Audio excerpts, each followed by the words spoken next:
What's the matter? What is it? It's a case for Nick Carter, master detective.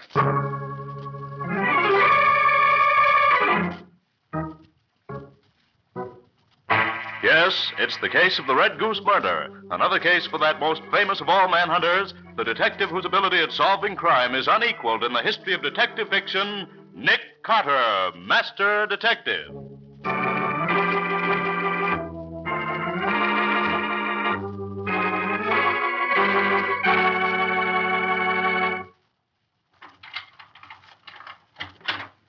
Oh, listen, Patsy, why do you have to come back to the office at this time of night? I just want to be sure that I finished everything before I left Scubby.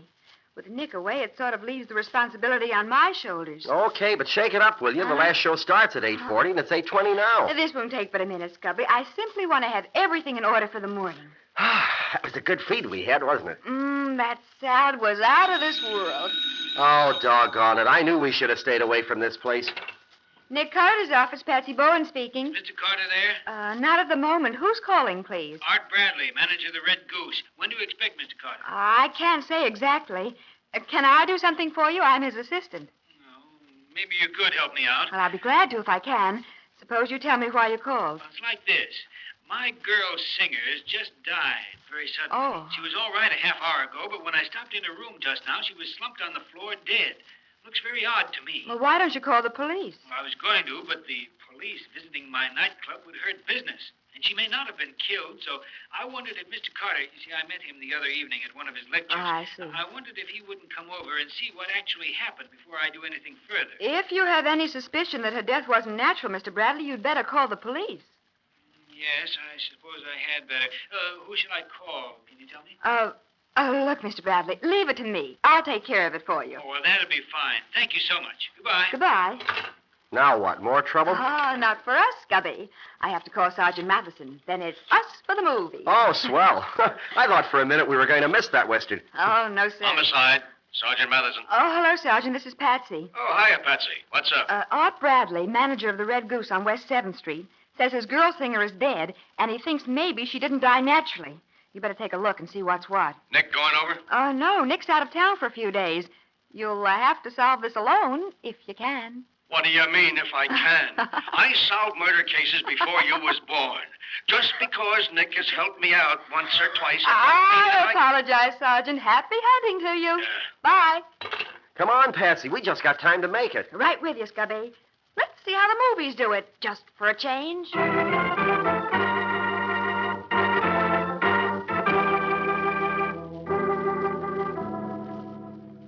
So this is just the way you found her, Bradley, huh? Nothing been touched? Nothing, Sergeant. You see, I opened the door to the dressing room to speak to her, and there she lay on the floor. I shut the door again and called Mr. Carter. Good. Yeah, it's murder, all right. You see this? That mark around her neck, you mean? Yeah, strangled with a fine cord or a wire, maybe. It's murder, sure. Only dead a few minutes, too. Not more than 15 or 20, I'd say. How did you happen to come to her dressing room, Bradley? Well, it's payday today, and I brought up the payroll sheet for her to sign. See, I'd given her her envelope downstairs sometime before, but she hadn't signed for it. How much did she make? $150 a week. Good racket she was in. Made more than I do. That her handbag on the dressing table? Yes, I think so. Notice it's open. Let's see if she's still got all that dough. Empty, by golly. Not a cent left in it. Hey, that must have been the motive for the killing. Yeah. Robbery. Uh-huh. Beautiful kid like that killed for a measly $150. Wait till I get my hands on the guy that did... If you do, Sergeant. What? Patsy, what are you doing here? And the demon reporter, Scubby Wilson. Hiya, Matty. We were almost to the movies when Patsy's feminine curiosity got the better of her. She just couldn't stand the idea of a murder investigation going on without her being here to poke her nose in it. Uh-huh. Well, Patsy, now that you poked your nose in, you can just poke it right out again. I don't need no help from you. Why, Sergeant, I wasn't trying to help. I was just interested. Is that... Was she killed, Sergeant? Yeah, strangled with a cord or a piece of wire. Oh. $150 stolen out of her handbag. And no more questions, see? Yes, Sergeant. But please, may I just watch? Okay. Just don't bother me. I won't. Bradley, How many rooms on this floor? Well, there are 3 rooms on the second floor, Sergeant. My office, this dressing room, and the dark room. All on this side of the building. Dark room. What's that for? Well, that's where the girl who takes the flashlights of customers in the club develops the pictures she takes. Oh. As soon as she gets 3 or 4 snaps, she comes up and makes prints for the customers to buy. Then she could have been in and out of this room any time. Well, yes. Yes, she could. I want to talk to her. Sure. Hey, if all 3 rooms are on this side, they must all look out onto that roof next door. Yes, they do. The adjoining building is a 1-story flat-roofed affair, same length as this one is. Uh-huh. Windows always kept open, Ollie? Oh, on hot nights like this, yes. You ever see anyone on that roof? From this club, I mean. No, I don't ever remember any of our people ever going out there. No reason why they... Marie, just a minute. Yes, Mr. Bradley? Sergeant, this is Marie, the girl who takes the pictures. You said you wanted to talk to her. Yeah, I do. Marie, when did you see this girl? Paula! What's happened to her? Is she... Yes, Marie. She's dead. She's been killed. Poor Paula. When did you see her last? Why, it was just after her first show, maybe half an hour ago. Was she all right when you saw her? Oh, yes. Gee, she was as happy as anything. She came upstairs just as I finished printing my last batch of photos. I asked her for an autographed picture of herself, and she said that if I'd take one, she'd autograph it for me. You took one, did you? Yes, I snapped it right then. You developed it yet? No, I was just going to now. Uh-huh. Well, let me see it as soon as you get it done. Might get some ideas from it. I'll have it for you in 10 minutes, officer. And may I watch you, Marie? I used to take pictures when I was a kid. I'm Patsy Bowen, Sergeant Matheson's assistant. My assistant, my pain in the neck. Of course, Miss Bowen, I'm glad to have you. Did you ever develop your pictures when you took them? Oh, no, I couldn't do that. Yeah, women. They give me a pain. Mr. Bradley, how many employees do you have here in the Red Goose? Why, there are 12 in the kitchen crew, 7 in the orchestra, 5 front men in the lobby and inside, check girl, flower girl, and Marie. I want to talk to them, all of them. Get them up here. Now, look, Sergeant, couldn't we sort of take it easy? Just talk to them one at a time, kind of private-like? And don't want to upset the whole club. Give a club a bad name, you know. Oh, don't give it another thought, Mr. Bradley. Sergeant Matheson is the soul of discretion and the epitome of integrity. Hey, are you calling me names again? Oh, not at all, Matty. They were compliments, if you only knew it. Well, pipe down, will you? Okay, Bradley, I'll take it easy, but I want to talk to every one of them. Alone or together, I don't care. Now, come on, let's get started.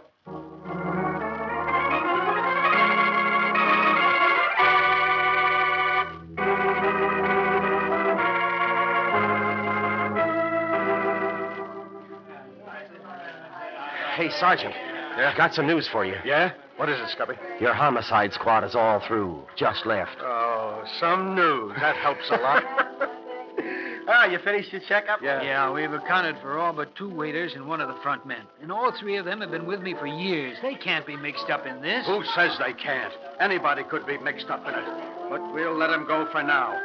I want to ask that Marie a few questions. She's the one nobody can check up on. Let's go back up and see what she's got to say for herself. If you don't mind, Sergeant, I'll stay down here. You 2 go right ahead. Ask her anything. All right, come on, Scubby. Right with you, Matty, old boy. Bradley says she only makes $35 a week. What she can get out of the customers. She could have needed that money. Oh, she seems like a nice kid, Matty. I don't think she'd be You mixed up. too? When will you guys learn that appearances don't mean a thing? Oh, there you are. Oh, I was going to look for you. Marie's been waiting to show you the picture she took of Paula. Here it is, officer. yeah. And just think, she'll never autograph it for me now. Looks happy enough. And look at this one, Sergeant. What? That's a picture Marie took while Paula was singing her last number. See her in the background? Yeah. And see whose picture it is. Hey, that's Elworth Van Keppel, the millionaire playboy. Uh-huh. Does he come here often? Oh, about once a month, and always with a different girl. Blonde this time. He always gets his picture taken, too, and he's always good for a swell tip. Marie, suppose you and me have a little talk. Now? Yeah. Oh, I have to go down and deliver these pictures before the customers leave. Okay, but make it snappy. I'll go with you, just in case. In case of what? Just in case. Wasn't Marie nice, Cubby? She made me extra copies of her last batch of pictures for my scrapbook. Patsy, let me see that picture of Van Keppel again. Well, sure, Scubby. It's a good one, isn't it? Patsy, how many men do you see in the orchestra of this picture? Huh? Oh, gee, Scubby, they're so far in the background, it's hard to tell. Well, look closely. 5, 6. 6, why? Well, Bradley told us there were 7 men in the band. The picture shows only 6. Huh? I wonder where the other one was. How are you folks Oh. making out? Find anything yet? Mr. Bradley, you said there were 7 men in the band. Yes. Well, this picture taken during the first show tonight shows only 6. That's so. Well, let's see. Yes, the guitar player, Steve Dawson, isn't there. See, that's funny. Any idea why he wasn't there when this picture was snapped? No. I know he was there when the show started, and he's there now. I saw him as I came up. I don't understand it. Scubby. Huh? Do you suppose he could have... Oh, Bradley, Marie tells me this was Paula's last night here. She was going to work for another club beginning tomorrow night. Yes, that's true. Well, how come you didn't tell me about that before? I guess it just slipped my mind, Sergeant. Why was she leaving? Well, she got a better job. More money than I could pay her. That's all. Sergeant, while Paula was singing her last number, the guitar player was missing from the band. Do you suppose he could have come up here and done this? A guitar player, huh?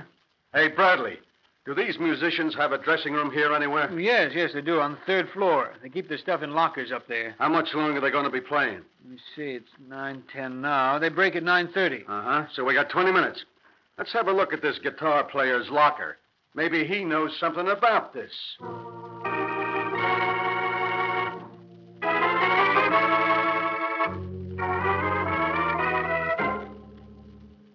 Which one is this Steve's locker? It's the 3rd one from the left. It's got his name on it. Good. Oh, not locked. That helps. No, nothing in this old jacket. Just the racing form. Hey, what's that written on it? Huh? Oh, Central 8740, Mike. That's probably his bookmaker. Yeah, probably. These boys play the horses pretty heavily, I understand. Oh, yeah? Then this Steve could need money, maybe, if the nags weren't running for it. Anything else there, Sergeant? No, Patsy, only this old guitar case. And that's empty. Gosh, they use nice velvet for the lining, don't they? Well, maybe it was nice once, but it's pretty well shot now, Patsy. Oh, yes. Look at this big tear in it. It's... Oh, Sergeant, look at this. What? Money. Hidden in the lining. Right. 7 20s and a 10. Say, that's what I paid Paula tonight. What? So Steve took it, but why did he have to kill her to get it? He could have got it without that. Well, we don't know that he did kill her, Mr. Bradley. The guy that got the money is the guy that did the killing, according to my book. Hey, Bradley, get Steve Dawson up here. We'll see if he can get out of this. Certainly, Sergeant. I'll have him meet you in Paula's room right after the band breaks for intermission. And you can bet I'll keep my eye on him until then. Mr. Bradley, do you have a phone we could use? Yes, of course. There's one in my office. The room right next to Paula. Thanks. Come with me, Scubby. I've got a job for you. Anywhere with you, beautiful. Just lead the way.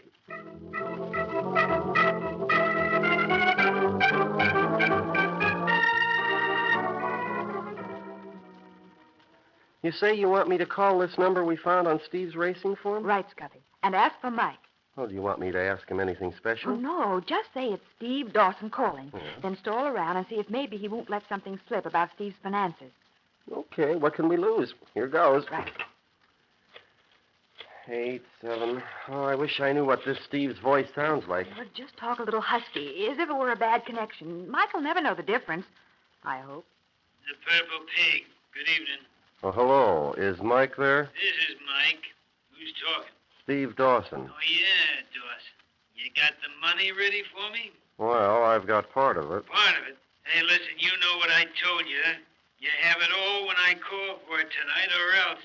The whole $300 you borrowed, and the $100 interest for the 2 weeks you had it. Well, isn't there some way I can let you have part of it now and the rest a Cut little... the stalling, Dawson. 400 smackers in a bunch by 1 o'clock tonight, or trouble. And I mean trouble. Okay, Mike. Goodbye.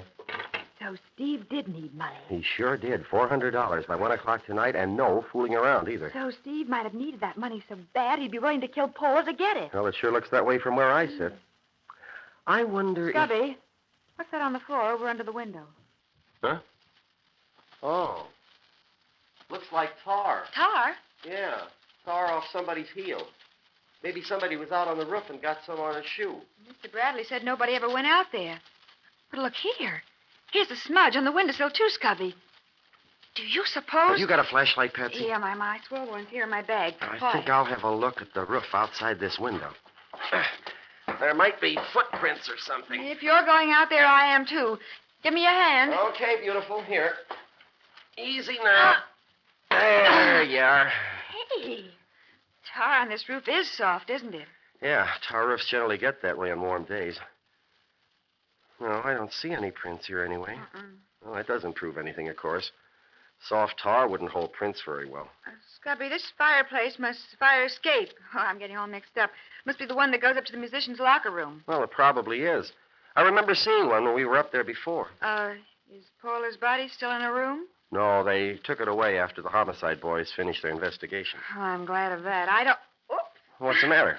I tripped over something. Caught my toe in it. Well, there's nothing here, Patsy. Oh, wait. Huh? Ah, here's an old guitar string. Maybe you tripped on that. An old guitar string. And Steve plays the guitar. Funny, isn't it? How do you mean funny? The sergeant says Paula was choked with a cord or a piece of wire. Of course. And finding this guitar string here is no coincidence at all, at all. I wonder. What do you mean, I wonder? Huh? Oh, I don't know, Scubby, but that's what Nick always says when he's not sure of something. Oh, his master's voice, huh? Something like that. I'm just trying to think the way Nick would do it if he were here. Oh, I wish he were here, too. Oh, I don't know. It looks pretty open and shut to me. I know it does, but that's always the time Nick says to... Scubby, there's one of the musicians just coming into Paula's room. That must be Steve Dawson. Yeah, come on. I want to hear what he has to say. You want me, Sergeant? Yeah, come on in. Have a chair. Mind if we join you, Sergeant? For the love of Pete, what are you two doing out there on the roof? Oh, just looking at the stars, that's all. Do you mind if we come in? I don't mind what you do so long as you don't get in my way. Thanks. Help me up, Scubby. All right, here you are. Now, easy. Watch the sill. That's it. Thanks, Scubby. Won't you come in, too, Mr. Wilson? Oh, delighted, Miss Bowen. So kind of you to ask me. Will you two ever stop clowning? This is a murder case. Murder? What have I got to do with a murder? Everything, if I ain't mistaken, Dawson. Where were you at about 8 o'clock tonight? 8 o'clock? Yeah. Playing with the band, same as always. That's so. Patsy, where's that picture you had? Here it is, Sergeant. Thanks. Now then, Steve, show me which one in this picture is you. Why, I don't seem to be there. When was this taken? During Paula's last number in the first show tonight. Now, where were you? Oh, yeah, I remember now. I was late coming in. Mr. Bradley said you were there when the show opened. Huh? Oh, yeah, I had to step out for a minute. You need money pretty bad, don't you? Money? Yeah. No, I just got paid tonight. I got plenty. You didn't get paid enough to repay the loan Mike made you. $300 plus 100 interest. Hey, what's that? Where did you find that out? Mike told us. Mike? What do you know about Mike? And he's calling for it at 1 o'clock tonight, isn't he? I don't know what you're talking about. No? Then why did you kill Paula Windsor tonight and then swipe $150 from her purse? And don't try to lie out of it. We found the money in that old guitar case in your locker. I didn't kill her. I swear it. Sergeant, we found this on the roof just outside the window. What's that? A string for a fiddle or something. So what? Could be a guitar string, Matty. What? That settles it, Dawson. You saw Bradley give Paula her salary earlier tonight, so you sneaked off the bandstand during her last number, came up to her room, and tried to sneak her purse. She caught you, and you killed her. No, I didn't kill her. I didn't. You strangled her with a guitar string you happened to have in your pocket and threw it out the window. I didn't kill her. She wasn't even in the room when I took the money. Oh, so you admit you stole the money. Yeah. Yes, I stole it, but I didn't kill her.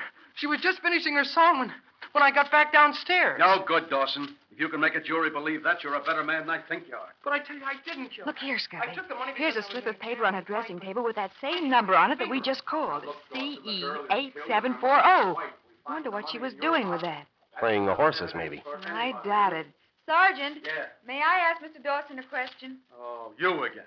All right, ask it, and let me get out of here. Mr. Dawson, what did you and Paula have in common about the Purple Pig? Nothing. Mike is the manager there, and he's my bookie. Paula was supposed to start singing there tomorrow night. Mike met her here when he came over once to see me and gave her a job. That's all. So that's where she was going. Yeah. Bradley was all burned up about it, but Mike offered her more than Bradley did, so she gave notice. Come on, Dawson. You and I have a date at headquarters. Look, Sergeant. I'm booking you for robbery and possible murder. Now, hold out your hand. I got a bracelet for it. But I tell you, I What just... you tell me don't count. So long, Miss Patsy Carter. If you pick up anything I missed, give me a ring. I'm always happy to hear from you. Why, thank you, Sergeant. Well, Scubby, what do you think?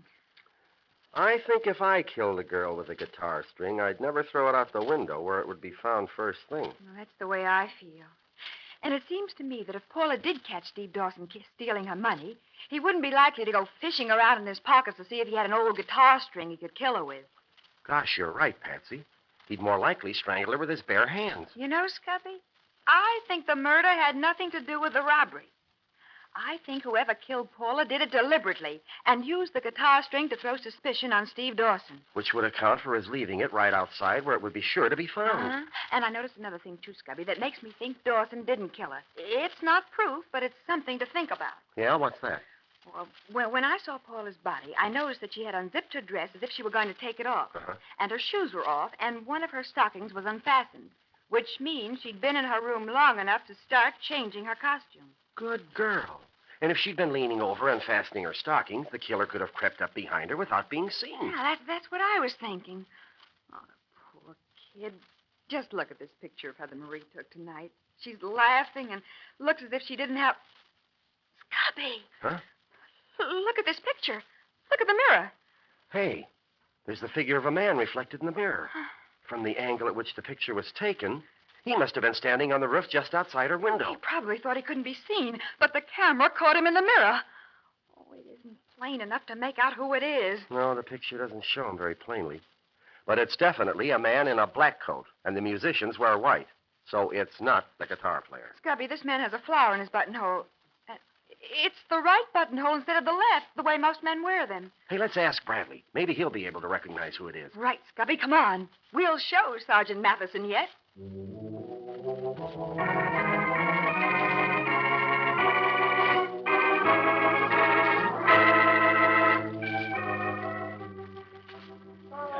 Mr. Bradley. Yes? Mr. Bradley, we've got something to show you. Can we go somewhere where it won't be so noisy? Yes. Suppose you go right in here. With the door closed, you can at least hear yourself think.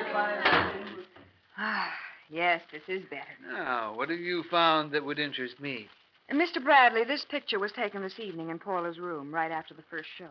Oh, yes, I remember Marie saying that she took one. If you look in the mirror, you can see the reflection of a man standing outside her window on the roof. What? Yes, I see. Hey, it's a pretty pity it isn't a better picture of him so we could recognize who it is. Mr. Bradley, have you ever been out on the roof outside your office? What? No, I never go out there. Then how do you suppose the spot of roof tar got on the rug in your office? I wouldn't have the It least... probably came off your shoe, Mr. Bradley. I see there's still some tar on the heel. But I didn't... Your right heel. Say, look here, are you implying that I killed Paula? I am. I didn't realize it until I saw you again just now. But you wear your flower in your right lapel. Practically no one does that. You're a pair of idiots. Why should I kill Paula? I had no motive to do a thing like that. I don't understand about the motive part either, Mr. Bradley, but I'm sure you killed her. Now, see here. Just because I happened to be standing outside Paula's window when Marie snapped that picture doesn't prove that I killed her. Just went out for some air and then went back to my office. She was alive the last time I saw her. You've forgotten one thing, Mr. Bradley. Your fingerprints are on the guitar string you strangled her with. All right, so I killed her. What are you two going to do about it? I'll have you two taken care of so fast Sit you won't... down, Mr. Bradley. You can't scare me with that little pop gun. Don't kid yourself, Mr. Bradley. Patsy knows how to use that gun, and she will if she has to. And a .22 makes just as good a hole in a man's heart as a .45 does if it's aimed right, the way Patsy aims. Thank you, Scubby. Now, will you sit down, Mr. Bradley? Thank you. Now, Scubby, if you'll call Sergeant Matheson, he can put both the robber and the killer in the same cell.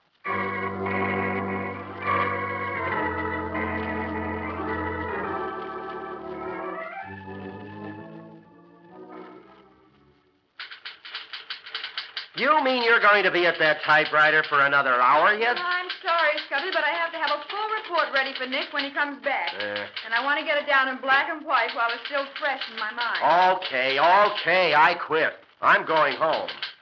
I'll see you again sometime, I hope. Why, I hope so, Scubby. Give me a ring sometime when you're free. Oh, darn you, Patsy Bone. If I wasn't in love with you, I'd wring your neck. Good night, Scubby, dear. Good night. Oh, poor Scubby. Let's see. Where was I? Oh, yes. Nick Carter's office, Patsy Bowen speaking. This is Matty, Patsy. Oh, I just wanted to tell you Bradley made a full confession. he did? Yeah. Oh, that's good. I'll put that in my report, too. What'd he say? He said he planned to kill Paula tonight, so he waited on the roof outside her window for her to come back from the floor show. Uh-huh. It was while he was standing out there that he saw Steve Dawson swipe the money out of her purse. Oh. Well, that gave him the idea that he could have a perfect alibi by making Steve the goat for the killing as well as the robbery. So he went up the fire escape to the musician's room, found an old guitar string Steve had thrown out, and got back outside Paula's window just in time to see Marie snap her picture. I see. And then, while she was changing her clothes, he crept up behind her and strangled her. And threw the guitar string out on the roof where it would be found by the police. Or by someone else. Yeah. Did he say what his motive was? Yeah. He loved Paula, but she turned him down cold. Oh. He discovered her, you see, gave her her first job. He felt she owed him something, but she told him to his face that he had done nothing for her and that she was leaving him for a better job with a better man. Oh. Well, that made him so mad, that and the fact that he really loved her desperately, that he decided if he couldn't have her, nobody else was going to. Oh, the poor guy. Love is an awful thing sometimes. Yeah. Especially if it's not returned. Yeah, but look, Patsy, there's one thing I don't understand. You said you told him his fingerprints were on the guitar string. Now, what was the idea of that? Well, Nick always has something to clinch the case with, so I happened to think of that. But you ought to know a guitar string wouldn't take any fingerprints. Well, sure, Sergeant, I knew it. But Mr. Bradley didn't.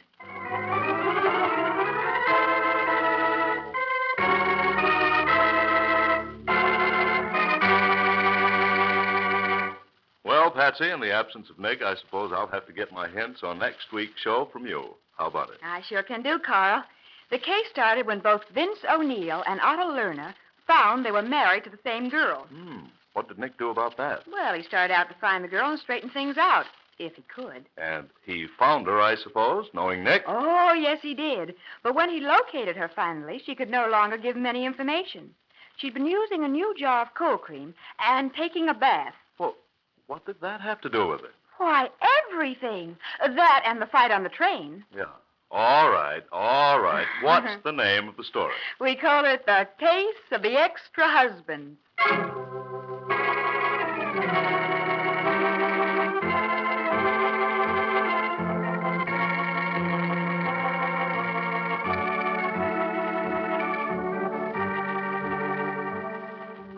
Nick Carter, Master Detective, which is produced and directed by Jock McGregor, is copyrighted by Street and Smith Publications Incorporated. Pictured stories of Nick Carter appear in every issue of the Shadow comics. In the broadcasts of Nick Carter, Master Detective, Lon Clark is starred as Nick, Charlotte Mansham is featured as Patsy, Matty is played by Ed Latimer, Scubby by John Kane. Original music is played by George Wright, script is by Jock McGregor. Any resemblance in these programs to actual persons, living or dead, or to actual places is purely coincidental. Nick Carter, Master Detective, is presented over most of these mutual stations each week at the same time. This is Carl Caruso saying, so long until next week.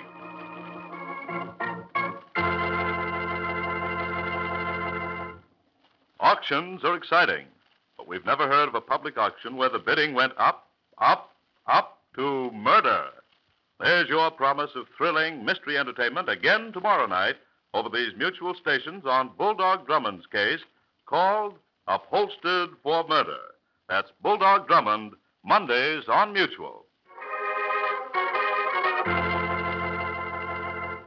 This program was heard in Canada through the facilities of the Canadian Broadcasting Corporation. This is the Mutual Broadcasting System.